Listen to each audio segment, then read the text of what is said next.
BBC Nepali सेवाको साँझ पखबाट शरद केसीको नमस्कार।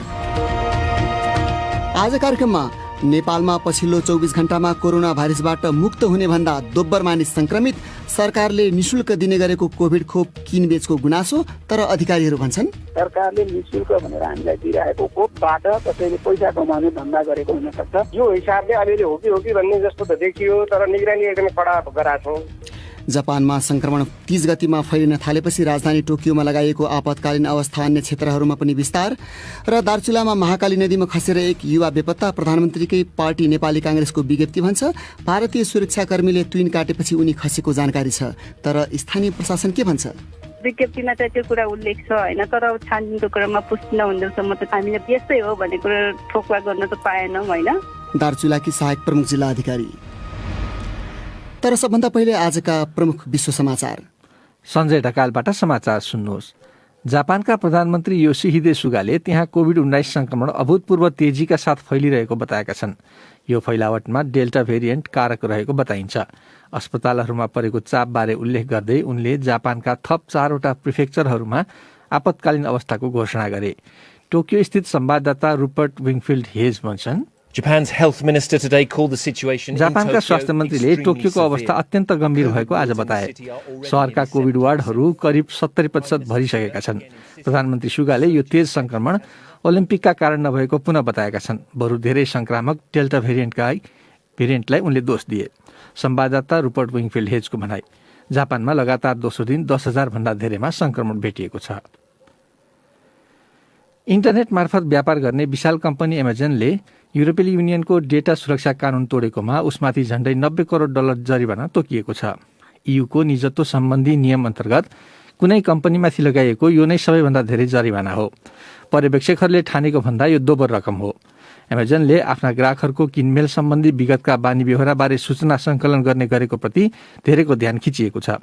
अलेक्सा डिजिटल असिस्टेन्ट मार्फत एमाजोनले ग्राहकहरूको घरमा पठाउने सूचनाले पनि कैयनको ध्यान उक्त अमेरिकी कम्पनीतर्फ खिचेको छ। एमाजोनले उसलाई तोकिएको सजाय आधारहीन भन्दै त्यसको डटेर प्रतिवाद गर्ने जनाएको छ। फिलिपिन्सका राष्ट्रपति रोड्रिगो डुटेर्टेले अमेरिकासँगको एक सैन्य सम्झौता पूर्ण रूपमा पुनर्बहाली गर्न सहमति जनाएका छन्। भिजिटिङ फोर्सेस एग्रिमेन्ट भनिने सम्झौताले फिलिपिन्समा अमेरिकी सेनालाई प्रशिक्षण गर्न तथा संयुक्त अभ्यास गर्न अनुमति दिन्छ। डुटेर्टेले 1 वर्ष अगाडि त्यसलाई खारेज गरिदिने धम्की दिएका थिए, तर उनी तथा अमेरिकी रक्षामन्त्री लोयड अस्टिनबीच मनिलामा भएको भेट पश्चात सम्झौता पुनर्बहाली गरिने घोषणा गरिएको छ। संवाददाता जोनाथन हेड भन्छन्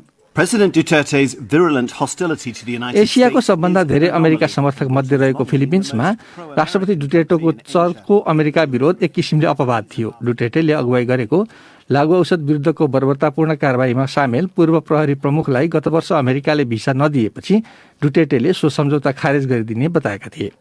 संवाददाता जोनाथन हेडको भनाई, पछिल्ला वर्षहरूमा डुटेर्टेले चीनसँग नजिकको सम्बन्ध बनाउने बताएपछि फिलिपिन सेनामा कतिपयमा चिन्ता छाएको थियो, किनभने दक्षिण चिनिया सागर स्थित फिलिपिन्सले आफ्नो भन्ने गरेको केही भूभागलाई बेइजिङले पनि दाबी गरेको छ। दक्षिण कोरियाको केन्द्रीय ब्याङ्कले गरेको विश्लेषण अनुसार उत्तर कोरियाको अर्थतन्त्रले कडा कोभिड नियमहरू अनि निरन्तर राष्ट्रसङ्घका आर्थिक प्रतिबन्धहरूका कारण 20 वर्ष यताकै सबभन्दा धेरै गिरावट बेहोरेको छ। प्योङयाङले उसका आर्थिक आँकडाहरू सार्वजनिक गर्दैन, बरु उसको अर्थतन्त्रबारे सबभन्दा भरपर्दो जानकारी छिमेकी देशको ब्याङ्क अफ कोरियाले दिने गर्छ। उसले भनेको छ गत वर्ष उत्तर कोरियाको अर्थतन्त्र 4.5%ले खुम्चिएको छ, जसले गर्दा उक्त देश सन् 1990 को दशकमा भोकमरी फैलिएको बेलातिरको गरिबीको स्तरमा झरेको छ। 60 वर्षमाथि उमेरका मानिसहरूलाई कोभिड विरुद्ध तेस्रो मात्रा खोप दिने इजरायल पहिलो देश बनेको छ। राष्ट्रपति आइज्याक हर्जोगले नयाँ अभियानको थालनी आफैले बुस्टर मात्रा खोप लिएर गरेका छन्। इजरायलमा सामाजिक ऐक्यबद्धताका निम्ति यो महत्त्वपूर्ण भएको उनले बताए। र अस्ट्रेलियाको सिडनी शहरमा कोभिड संक्रमण बढ्दै गर्दा घरमै रहन भनेर नागरिकहरूलाई गरिएको निर्देशनको पालनामा प्रहरीलाई सहयोग गर्न सयौं सैनिक परिचालन गरिँदैछ। सप्ताहन्तमा 300 सैनिकलाई प्रशिक्षित गरेर सोमबारदेखि सडकहरूमा परिचालन गरिनेछ। न्यू साउथ वेल्सका सुरक्षा अधिकारीले केही मानिसहरूले यस्ता निर्देशन आफूमा लागू नहुने ठान्ने प्रवृत्ति देखाएकाले पछिल्लो कदम चाल्नु परेको बताए। यो बीबीसी नेपाली सेवा हो।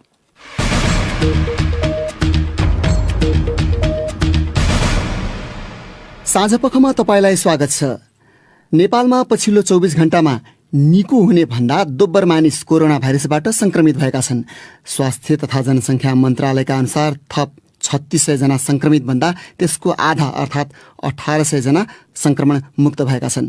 त्यस अवधिमा 27 जनाको मृत्यु भएको छ। पछिल्लो वृद्धिसँगै नेपालमा संक्रमितको कुल संख्या 7,53,000 नाघेको छ भने मृतकको संख्या 9,834 पुगेको छ।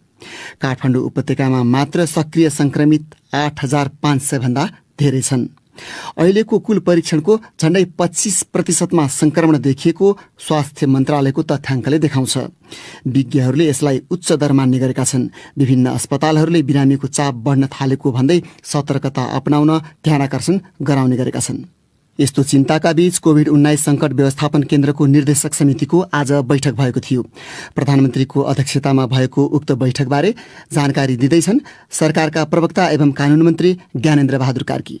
अब कोभिडलाई यो सरकारले आगामी दिनमा अहिलेको परिस्थितिको समग्र समीक्षा र आगामी दिनमा हामीले गर्ने कामहरूको बारेमा विशेष रूपले छलफल भएको छ र सीमा क्षेत्रमा होल्डिङ सेन्टरहरू निर्माण गर्ने, त्यसलाई व्यवस्थित गर्ने, सञ्चालन गर्ने र यो वर्षभित्रमा सबै नेपालीलाई भ्याक्सिन दिन कसरी सकिन्छ यही बारेमा छलफल भएको छ र अहिलेको छलफलले आउने जुन कोभिडको चुनौती छ त्यसलाई सामना गर्नका निमित्त सुदृढ व्यवस्थापन गर्ने चाहिँ निर्णय गरेको छ।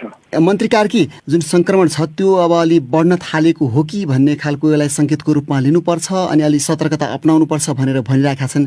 चेतावनी पनि दिन थालेका छन्। अस्पतालहरूमा चाप पनि बढ्न थाल्यो रे संक्रमितको।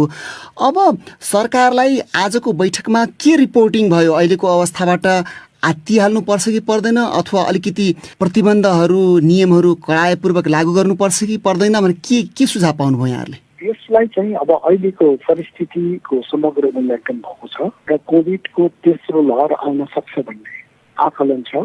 यसलाई कसरी सफलतापूर्वक व्यवस्थापन गरेर हाम्रा दाजुभाइ दिदीबहिनीहरूलाई सुरक्षित गर्ने यो बारेमै विशेष गरेर आजको बैठक चाहिँ केन्द्रित भएको छ। यी बैठकहरू चाहिँ हाम्रो लगातार भइरहनेछन्। यो नियमित बैठक मध्येकै यो बैठक हो र प्रधानमन्त्रीजी आफै उपस्थित भएर सम्माननीय प्रधानमन्त्रीजीले पनि यसलाई उच्च प्राथमिकता दिएर कोही पनि नागरिकले आतंकित हुनु नपरोस् र पीडित नहुनु परोस् त्यस किसिमको प्रबन्ध तपाईँहरूले मिलाउनुहोस् भनेर प्रधानमन्त्रीजीहरूले निर्देशन भएको छ। अनि मन्त्री कार्की, अब अन्तिममा छौँ, निषेधाज्ञा फेरि लम्ब्याउने अथवा अझ कडाई गर्ने बारेमा के सोच्नुपर्ने अवस्था आउन सक्छ भनेर के अनुभव गर्नु भएको छ यहाँहरूले? अहिले त्यतातिर हाम्रो कुनै छैन। तपाईँहरूले अब सतर्कता अपनाउन अपिल गर्ने तर सरकारकै कार्यालयहरूमा चाहिँ भिडभाड गराउने, खोपको प्रमाणपत्र दिन त्यस्तो भिडभाड हाकाहाकी काठमाडौँमा भइरहेको छ, सडकमा ट्राफिकले जाँच गर्ने, यस्ता कुराहरू प्रति अब सरकार आफै संवेदनशील छैन भन्ने खालको उदाहरणको रूपमा कतिपयले पेश गर्छन्। जुन कि प्रविधि प्रयोग गरेर दूरी कायम गर्न सकिन्थ्यो, त्यो जोखिम कम गर्न सकिन्थ्यो, तैपनि त्यो न्यूनीकरण गर्न सकिरहेको छैन भनेर आलोचना भइरहेको छ। अब यसमा चाहिँ म अहिले तपाईँलाई यति मात्रै भन्छु, केही दिनपछि तपाईँले यसलाई व्यवस्थित भएको कुरा तपाईँले देख्नुहुनेछ र त्यस सम्बन्धमा फेरि तपाईँहरूमा छलफल गरौँला। उनी थिए सरकारका प्रवक्ता एवं कानून मन्त्री ज्ञानेन्द्र बहादुर कार्की। यस्तो चिन्ताका बीच सरकारले कोरोना भाइरस विरुद्धको खोप दिँदै पनि आएको छ, तर 13.5 लाख भन्दा धेरैले कोभिसिल्डको दोस्रो मात्रा महिनौदेखि प्रतीक्षा गरिरहेका छन्। तर काठमाडौँका एकाध ठाउँमा कालो बजारियाले रकम लिएर खोप लगाइदिने प्रस्ताव गर्ने गरेको सूचना केही मानिसले बीबीसीलाई दिएका छन्। त्यस्तो खोप 3500 देखि 8000 रुपियाँसम्ममा पाइने उनीहरूको दाबी छ। स्वास्थ्य मन्त्रालयले ठगीमा नपर्न सर्वसाधारणलाई आग्रह गरेको छ भने सम्भावित कालो बजारीलाई लिएर निगरानी बढाइएको नेपाल प्रहरीको भनाइ छ। थप चर्चा गर्दैछन् गनी अन्सारी। पैसा तिरेर कोभिड खोप पाइने र त्यस्ता खोप लगाउन हुने वा नहुने भन्दै आफूलाई फोन आउन थालेको नाम उल्लेख नगर्ने शर्तमा एक चिकित्सकले बीबीसीलाई बताए। काठमाडौँकै एक व्यक्तिले आफूलाई घरमै आएर कोभिसिल्ड लगाइदिने प्रस्ताव गरिएको सुनाए। भारतले गत अप्रिलदेखि निर्यातमा रोक लगाएपछि र कोभ्याक्स अभियान मार्फत समेत कोभिसिल्ड उपलब्ध नभएपछि नेपालले 13.5 लाख भन्दा बढीलाई दोस्रो मात्रा दिन सकिरहेको छैन। भारतीय राज्यहरूमा सक्नेले किनेर लगाउन् भनेर कोभिसिल्ड खोपको मूल्य 1000 देखि 1500 भारु तोकिएको छ। खुला सिमाना भएकाले कालोबजारीको सम्भावना अस्वीकार गर्न नसकिने बताउने गरेका अधिकारीहरूका अनुसार अहिलेसम्म कुनै उजुरी चाहिँ परेको छैन। स्वास्थ्य मन्त्रालयका सहप्रवक्ता डाक्टर समीर कुमार अधिकारी, त्यस किसिमका गतिविधिहरू नहोलान् भन्न सकिँदैन, हाम्रो देशमा नगर्लान् भन्न सकिँदैन भनेर सर्वसाधारणलाई बुझाउन र स्थानीय प्रशासनहरूलाई पनि यो कुराहरू यस्तो हुन सक्छ भनेर अलि धेरै सजग मनवा निगरानी बढाउन भनेका छौँ। नेपाल सरकारले खोप बेच्न वा पैसा तिरेर लगाउन कसैलाई अनुमति नदिएको अधिकारीहरूले बताएका छन्। कालोबजारीमा पाइने भनिएको खोपले निम्ति आउने जोखिम औल्याउँदै सहप्रवक्ता अधिकारी, कोभिड-19 विरुद्धको खोपको नाउँमा अरू चिज हाम्रो प्रयोग हुन सक्छ। कोभिड-19 विरुद्धको खोप गुणस्तरीय रूपमा हामीलाई प्रयोग नहुन सक्ने अवस्था हुन सक्छ। उहाँ सबै गुणस्तरीय भए पनि राम्रो भए पनि सरकारले निःशुल्क भनेर हामीलाई दिइरहेको खोपबाट कसैले पैसा कमाउने धन्दा गरेको हुन सक्छ। यसबाट हामी सबै सजग हुनुपर्छ भन्न चाहन्छु। एक भारतीय भैँसी व्यापारीबाट किनेर अर्घाखाँचीको सन्धि खर्कका 7 जनाले खोप लगाएको विवरण शुक्रबार सञ्चार माध्यमहरूमा सार्वजनिक भएको छ। त्यो घटनाबारे अनुसन्धान थालिएको बताउँदै नेपाल प्रहरीका केन्द्रीय प्रवक्ता वरिष्ठ प्रहरी उपरीक्षक वसन्त बहादुर कुँवरले भने, अब यो हिसाबले अलिअलि हो कि भन्ने जस्तो त देखियो, तर निगरानी एकदम भिजिलेन्स चाहिँ एकदमै कडा गरेका छौँ, हामीले स्वतन्त्र परिचालन गरेका छौँ। सञ्चार माध्यममा आएका समाचारहरूलाई आधार बनाएर आफूहरूले निगरानी सुरु गरेको प्रहरीको भनाइ छ। भारतसँगका सीमावर्ती नेपाली जिल्लाका कतिपय मानिसहरू त्यता गएर पैसा तिरी कोभिसिल्ड लगाउने गरेका विवरणबीच पर्साका प्रमुख जिल्ला अधिकारी पीताम्बर घिमिरेले त्यसबारे कुनै जानकारी नभएको बीबीसीलाई बताए। गनी अन्सारी, बीबीसी, काठमाडौँ। खोपकै सन्दर्भमा भारत सरकारले सन् 2021 को अन्त्यसम्ममा सबै वयस्कलाई खोप दिइसक्ने बताइरहेको छ, तर उससँग खोप पर्याप्त मात्रामा उपलब्ध होला भन्नेमा प्रश्न उठिरहेको छ। बीबीसी रियालिटी चेकले भारतमा खोप उत्पादनको क्षमता र खोप आपूर्तिलाई असर पार्ने अन्य पक्षलाई हेरेर तयार पारेको त्यसबारेको रिपोर्ट प्रस्तुत गर्दैछिन् रमा पराजुली। भारतले सबैलाई खोप दिन त्यहाँ अहिले कति खोप उत्पादन गरिन्छ भन्ने थाहा पाउनुपर्छ। भारतमै बनिरहेका 2वटा खोप कोभिसिल्ड र कोभ्याक्सिनको उत्पादनबारे भारत सरकारले हालै फरक सूचना दिएको थियो। ती 2 खोप भारतीय खोप अभियानको मेरुदण्डका रूपमा छन्। एस्ट्राजेनेकाबाट अनुमति लिएर सिरम इन्स्टिट्युट अफ इन्डियाले कोभिसिल्ड उत्पादन गरिरहेको छ भने भारतमै विकसित कोभ्याक्सिन पनि उत्पादन भइरहेको छ। संसदमा उठेको प्रश्नको उत्तरमा जुलाई 20 तारिखमा स्वास्थ्य मन्त्रालयले प्रति महिना कोभिसिल्डको 11 करोड मात्राबाट बढाएर 12 करोड पुर्याउने योजना रहेको जनाएको थियो। तर सोही विषयमा अर्को प्रश्नको उत्तरमा प्रति महिना अनुमानित 13 करोड मात्रा उत्पादन क्षमता रहेको जानकारी गराइयो। हामीले सिरम इन्स्टिट्युटलाई त्यसबारे सोध्दा जुलाई महिनामा उत्पादन क्षमता 11 करोडदेखि 12 करोड मात्रासम्म रहेको र त्यसलाई बढाउने तत्काल कुनै योजना नरहेको जवाफ उसले दिएको छ। त्यसै गरी कोभ्याक्सिनका लागि भारतीय सरकारले फरक आँकडा दिएको छ। उसका अनुसार प्रति महिना अनुमानित 1 करोडदेखि 10 करोड मात्रासम्मको उत्पादन हुन्छ।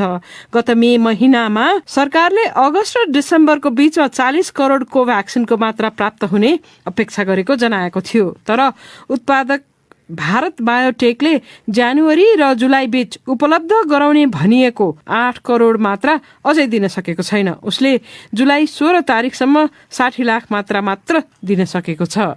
भारतले रुसमा विकसित स्पुत्निक V-लाई प्रयोगका लागि अनुमोदन गरेको छ। त्यहाँ उक्त खोपको 30 लाख मात्रा दिइसकिएको छ।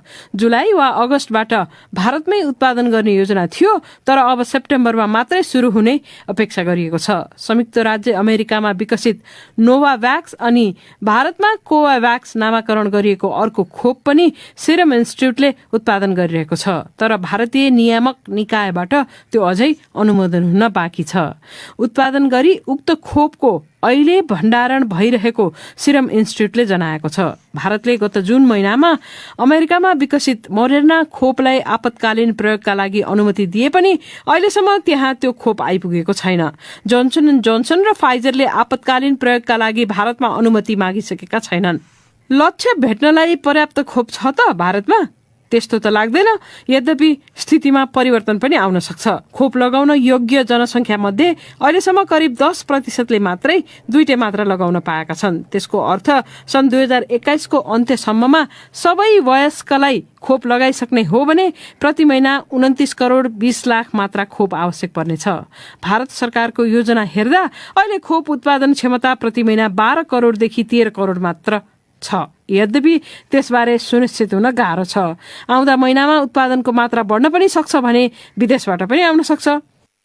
अब तपाईँकै प्रतिक्रिया र टिप्पणी प्रस्तुत गर्दैछन् साथीहरू रमा पराजुली र प्रदीप बस्याल। नेपालमा दैनिक कोरोना भाइरस संक्रमण पुष्टि हुने दर बढी देखिएको भन्दै विज्ञहरूले सबैलाई सावधान हुन आग्रह गरेका छन्।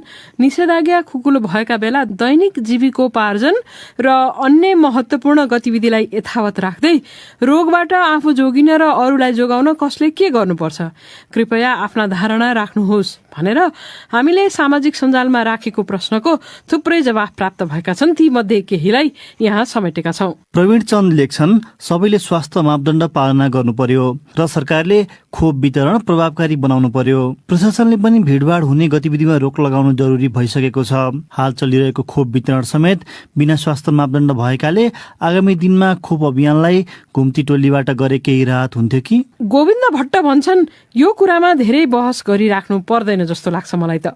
किन भन्दा कोभिडको मापदण्ड पालना गर्ने नै मुख्य विषय हो भन्ने बेलामा यस्तो भनिरहँदा पूर्ण रूपमा आफूले नियमहरू पालना नगर्ने अनि केवल सरकारलाई दोष दिने प्रवृत्तिले गर्दा नै कोरोनाले फाइदा उठाइरहेको हुँदा सरकारको निर्देशन पालना गर्ने अनि खोपको लागि पहल गर्नुपर्ने देखिन्छ।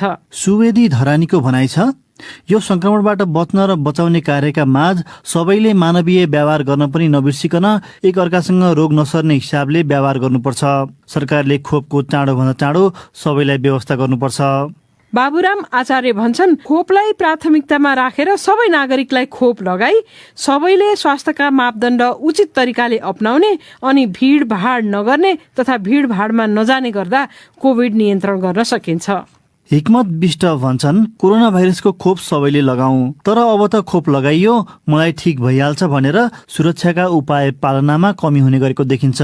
हामी नागरिकहरूले यो नियन्त्रण हाम्रा लागि हो, सरकारको लागि होइन भन्ने कुरा बुझ्नुपर्छ। सुशीला खनाल लेख्छिन्, हुने खानेलाई रोगको चिन्ता छ, हुँदा खानेलाई भोकको चिन्ता छ। महामारीले मध्यम र निम्न वर्गीयहरूलाई तहस नहस बनाएको छ। रोगले भन्दा भोकले मरिएला कि भनेर मानिसहरू घर बाहिर निस्कन बाध्य छन्। यो जटिल अवस्थामा अनावश्यक भिडभाड नगर्ने, स्वास्थ्यका मापदण्ड पूर्ण पालना गर्दै आफ्नो जीविका चलाउनेतिर लाग्नुपर्छ। कृष्ण पाठकको भनाइ छ, पसलमा नगए खाना बिना मरिएला भन्ने डर, गयो भने कोरोना भाइरसको डर। अनि पसलमा गए पसलेले सामानको भाउ प्रचलित दर भाउ भन्दा दोबर लिन्छन्। सबैको सोच एउटै हुनुपर्छ, अनावश्यक बाहिर भिडभाडमा नजाने, स्वास्थ्य सुरक्षाको मापदण्ड पालना गर्ने। सरकारले सबै नागरिकलाई खोपको सुनिश्चित गर्ने। यति गरिएमा आफू पनि जोगिन्छ, अरूलाई पनि केही हदसम्म जोगाउन सकिन्छ कि? हरि अधिकारी लेख्छन्, स्वास्थ्य मापदण्ड पालना गर्ने, भिडभाड हुने ठाउँमा जान परे मास्क अनिवार्य गर्ने, कोरोना लागेको थाहा पाएपछि घरमै बस्ने, सबैले खोप लगाउने। यति गरे कोरोनाबाट बच्न र बचाउन सकिन्छ। यो दीर्घकालसम्म रहने भएकाले कोरोनासँग लडेर नै बाँच्नु पर्नेछ। अब डराएर घरभित्र बसेर मात्र यसबाट पार पाउन सकिँदैन। अन्तर्राष्ट्रिय प्रसंगमा लागौं जापान, जहाँ तेज गतिमा कोरोना भाइरस संक्रमण फैलिन थालेपछि राजधानी टोकियोमा लगाइएको आपतकालीन अवस्था अन्य क्षेत्रहरूमा पनि विस्तार गरिएको छ। प्रधानमन्त्री योशिहिदे सुगाले संक्रमणको तेज फैलावटको दोष ओलम्पिक प्रतियोगितालाई नभई डेल्टा भेरिएन्टलाई दिएका छन्। बीबीसीका विवरणहरूमा आधारित त्यस सम्बन्धी रिपोर्ट प्रस्तुत गर्दैछन् सञ्जय ढकाल। जापानमा लगातार दोस्रो दिन 10,000 भन्दा धेरैमा कोरोना भाइरस संक्रमण फेला परेपछि प्रधानमन्त्री सुगाले त्यहाँ कोभिड अभूतपूर्व वेगका साथ फैलिरहेको बताएका छन्। त्यसैकारण राजधानीको वरपरका समेत गरी 4वटा प्रिफेक्चर क्षेत्रहरूमा आपतकालीन अवस्था विस्तार गरिएको अधिकारीहरूले बताएका छन्। नयाँ संक्रमणका मामिला डेल्टा भेरिएन्टका कारण देखा परेको बताइएको छ। संक्रमणको वृद्धि नरोकिए गम्भीर बिरामीहरूको संख्या बढ्ने अनि स्वास्थ्य सेवा प्रणाली थप चापमा पर्ने प्रधानमन्त्रीले बताए। यसअघि स्वास्थ्य मन्त्री नोरिहिसा तामुराले देश महामारीको डरलाग्दो चरणमा प्रवेश गरेको चेतावनी दिएका थिए। विगतमा कोभिड-19सँग जुझ्ने विषयमा जापानले केही सफलता पाएको थियो। उसले संक्रमणका मामिला तथा मृत्युलाई न्यून बिन्दुमा राख्न सकेको थियो। तर अहिले त्यहाँ रेकर्ड स्तरमा मामिलाहरू बढेका छन्। ओलम्पिक्स प्रतियोगिता भइरहेको टोकियो शहरमा लगातार तेस्रो दिन सर्वाधिक दैनिक संक्रमणका मामिला भेटिएका छन्। ओलम्पिक आयोजकहरूले प्रतियोगितामा सामेल खेलाडी तथा अन्य कर्मचारीहरूमध्ये शुक्रबार थप 27 जनामा संक्रमण भेटिएको बताए। जुलाई यता त्यस्ता 200 मामिला पुगेका छन्। कडा नियम अपनाइएका कारण प्रतियोगिताले संक्रमण नफैलाएको अधिकारीहरू बताउँछन्। तर विज्ञहरू यस्तो बेला ओलम्पिक्स आयोजना गर्दा सामान्य मानिसहरूलाई उनीहरूको दैनिक गतिविधि सीमित गर्ने सम्बन्धमा अन्यलमा पार्ने गरी सन्देश प्रभाव हुन सक्ने बताउँछन्। हालसम्म जापानमा 30% भन्दा कम जनसङ्ख्याले पूर्ण खोप लगाएका छन्। अधिकारीहरूले अक्टोबर वा नोभेम्बरभित्र सबैलाई खोप दिइसक्ने लक्ष्य राखेका छन्। एउटा अर्को अन्तर्राष्ट्रिय विषय, अन्तर्राष्ट्रिय अन्तरिक्ष स्टेशन आइएसएससँग जोडिन भर्खरै पुगेको नयाँ रुसी खण्ड अर्थात् मोड्युलको इन्जिन त्रुटिवश सक्रिय हुन पुग्दा अन्तरिक्ष केन्द्रको सन्तुलन प्रभावित भएको र त्यसको स्थान केही सर्न पुगेको अधिकारीहरूले बताएका छन्। बीबीसीका विवरणहरूमा आधारित त्यस सम्बन्धी रिपोर्ट सुन्नुहोस् केशव कोइरालाबाट। अमेरिकी अन्तरिक्ष निकाय नासाका अनुसार आइएसएसमा उत्पन्न उक्त समस्या समाधान भएको छ र सबै प्रणालीले सामान्य रूपमा काम गरिरहेका छन्। आइएसएसमा रहेको अर्को खण्ड अर्थात् मोड्युलमा रहेका थ्रस्टर भनिने यन्त्रहरूलाई क्रियाशील बनाएर समस्या समाधान गरिएको थियो। हाल यो समस्याका सम्बन्धमा अनुसन्धान भइरहेको छ। तर यो घटनाका कारण उक्त अन्तरिक्ष केन्द्रमा रहेका 7 अन्तरिक्ष यात्रीलाई कुनै खतरा नभएको अमेरिकी तथा रुसी अधिकारीहरूले बताएका छन्। 8 दिनको उडानपछि रुसको नाउका नामक उक्त अन्तरिक्ष स्टेशनको खण्ड मोड्युल बिहिबार आइएसएससँग जोडिन पुगेको थियो। त्यसको केही घण्टापछि नै त्यहाँ समस्या देखा परेको हो। उक्त मोड्युलका थ्रस्टरहरू अकस्मात र अनपेक्षित रूपमा सक्रिय हुन थालेको र आइएसएस उसको तत्कालीन अवस्थितिमा 45 डिग्रीले घुम्न पुगेको जानकारी नासाले दिएको छ। तर स्टेशनलाई पुनः नियन्त्रणमा र यथास्थानमा ल्याइएको उसले जनाएको छ। उक्त घटना हुँदा आइएसएसमा रहेका अन्तरिक्ष यात्रीहरूको समूहसँग केही मिनटका लागि पृथ्वीमा रहेका अधिकारीहरूको सम्पर्क विच्छेद भएको थियो। यद्यपि अन्तरिक्ष केन्द्र 1 सेकेन्डमा आधा डिग्री सर्दा पनि त्यहाँ बसिरहेका अन्तरिक्ष यात्रीहरूले कुनै चाल महसुस नगरेको बताइएको छ। यो घटनाका कारण नासा र बोइङ कम्पनी जुलाई 30 देखि अगस्त 3 सम्म गर्ने योजना भएको बोइङको चालकविहीन स्टारलाइनर अन्तरिक्ष यानको परीक्षण उडानको मिति सार्न बाध्य भएका छन्। 13 मिटर लामो र 20 टन तौल भएको नाउका मोड्युल आइएसएसको ओर्बिटिङ प्लेटफर्मको पृष्ठभागमा जोडिएको थियो, जहाँ रुसका अन्य मुख्य खण्डहरू पनि छन्। उक्त मोड्युललाई सन् 2007मा अन्तरिक्षमा पठाउने योजना भए पनि आर्थिक र प्राविधिक कारणले बारम्बार त्यस्तो तालिका प्रभावित भएको थियो।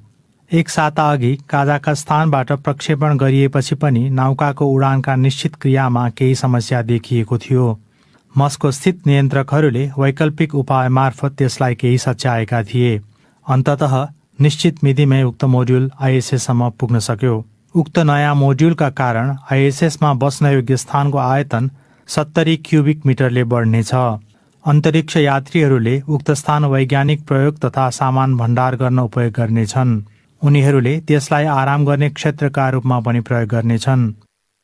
अब नेपालकै प्रसङ्ग। दार्चुला जिल्लामा एकजना युवा महाकाली नदी पार गर्दा तुइनबाट नदीमा झरेको एउटा संवेदनशील घटना सार्वजनिक भएको छ। कतिपय समाचार माध्यमहरूमा भारतीय सुरक्षाकर्मीले तुइन काटिदिएपछि उक्त घटना भएको उल्लेख गरिएको छ। प्रधानमन्त्रीको दल नेपाली कांग्रेसका प्रवक्ता विश्वप्रकाश शर्माले त्यो कुरा सार्वजनिक भएपछि दार्चुलाको आफ्नो पार्टी संयन्त्रमा सम्पर्क गरेको र सोही विवरण केन्द्रमा प्राप्त भएको एउटा विज्ञप्ति मार्फत जनाएका छन्।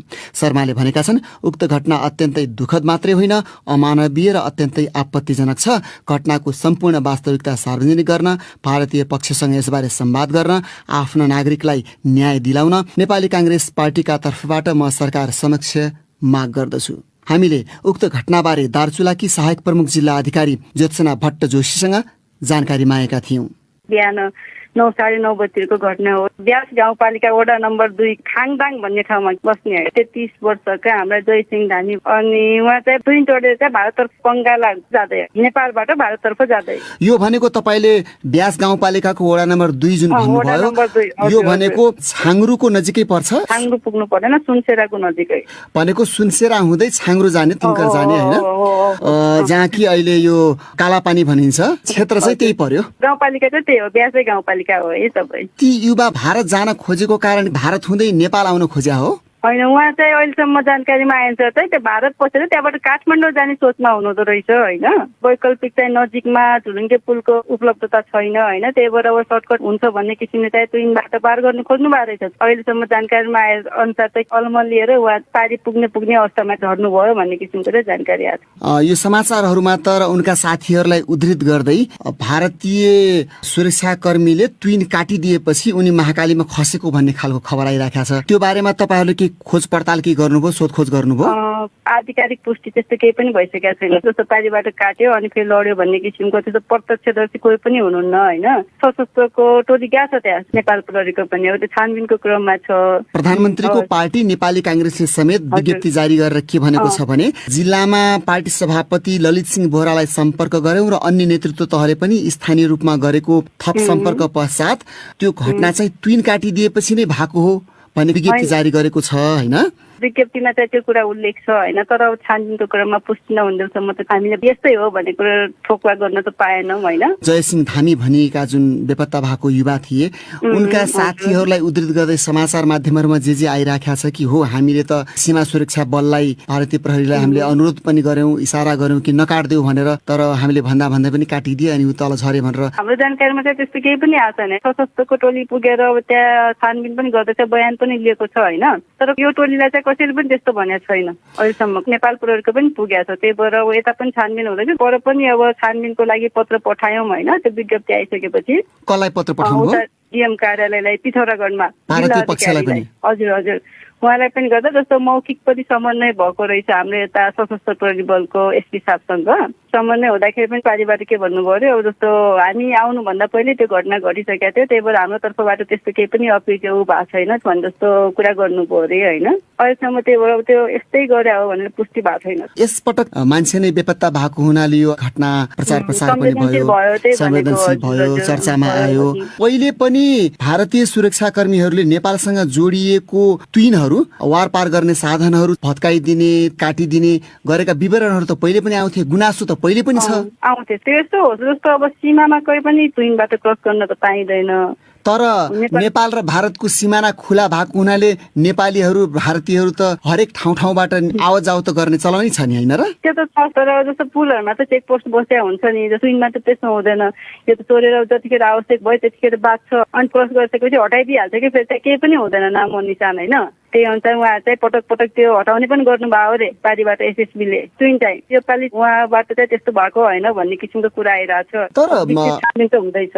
अलिकति बढी भारतीय पक्ष संवेदनशील भएको चाहिँ कि कालापानी क्षेत्र परेको हुनाले पनि हो कि? त्यो त अब अहिले भन्न सकिने अवस्था छैन, त्यस्तो नपनि होला होइन। एउटा मानवीय संवेदना हुन्छ, कोही मान्छे पुल चढ्दै झरेपछि मर्छ भन्ने किसिमको एउटा ऊ भइसकेपछि त्यसरी काटिहाल्नेसम्म त कसैले पनि गर्दैन भन्ने एउटा हो। त्योभन्दा बाहेक हाम्रो स्थानीय प्रशासनलाई थाहा हुने कुरा पनि भएन। ब्यास गाउँपालिकाको खास गरेर तिङ्कर, छाङ्ग्रु भनौँ न कालापानी आसपासका क्षेत्रका मान्छेहरू जुन बसोबास गर्छन् ती त भारतीय भूमि हुँदै नेपाल आउने पहिलेदेखि नै हो अनि उता जाँदा पनि अनुमति लिएर जानुपर्ने।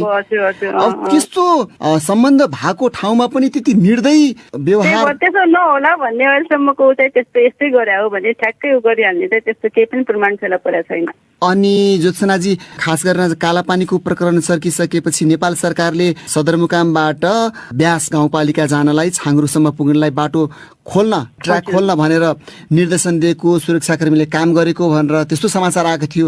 मानिसहरू किन खलङ्गातिर आएर काठमाडौँ आउन छोडेर भारत जाने गरेका छन्?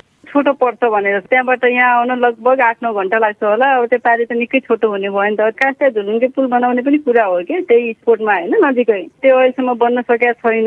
त्यो के कति कारणले चाहिँ त्यो ढिलाइ भएको त्यो चाहिँ अब थाहा हुन सक्दैन। हो त्यही भएर छोटो पार्नलाई। तर लामो बाटो हिँड्न चाह्यो भने नेपालबाटै जान सकिन्छ। छ एकदम छ। बर्खाली समस्या त पारी छ, तर अब हिँडेर जानलाई चाहिँ त्यस्तो समस्या होइन। उनी थिइन् दार्चुलाकी सहायक प्रमुख जिल्ला अधिकारी ज्योत्सना भट्ट जोशी, एक युवा महाकाली नदीमा खसेको घटनाबारे जानकारी दिँदै।